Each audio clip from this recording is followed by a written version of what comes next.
পানি নেই, তাই বালু দিয়ে পরিষ্কার করা হচ্ছে থালা বাসন।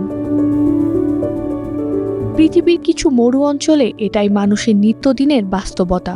সেখানে এক ফোঁটা পানি এতটাই মূল্যবান যে তা শুধু পান করা, রান্না করা বা ন্যূনতম প্রয়োজনের জন্য সংরক্ষণ করা হয়। ফলে বাসন ধোয়ার মতো কাজে পানি ব্যবহার করার সুযোগ থাকে না। এমন পরিস্থিতিতে মানুষ ভরসা রাখে শুকনো বালুর ওপর। খাবার শেষ হলে প্রথমে থালা বাসন থেকে সব খাবারের উচ্ছিষ্ট ফেলে দেয়া হয়। এরপর শুকনো ও পরিষ্কার বালু হাতে নিয়ে বাসনের পুরো অংশ ভালোভাবে ঘষা হয়।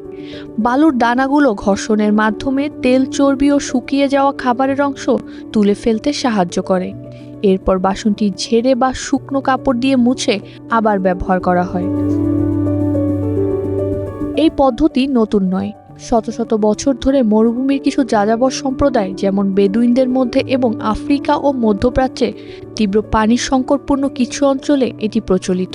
কারণ এসব এলাকায় অনেক সময় কয়েক কিলোমিটার পাড়ি দিয়ে পানি সংগ্রহ করতে হয়, তাই বাসন ধোয়ার জন্য পানি ব্যবহার করা তাদের কাছে বিলাসিতা। তবে বালু দিয়ে বাসন পরিষ্কার করারও কিছু শর্ত রয়েছে। সাধারণত শুকনো খাবার বা হালকা তেলযুক্ত বাসনের ক্ষেত্রে এটি তুলনামূলক কার্যকর, আর ব্যবহৃত বালু হতে হয় একেবারে শুকনো ও পরিষ্কার। স্বাস্থ্য ঝুঁকি এড়াতে অনেক পরিবার পরে সুযোগ পেলে বাসনগুলো পানি দিয়েও ধুয়ে নেয়।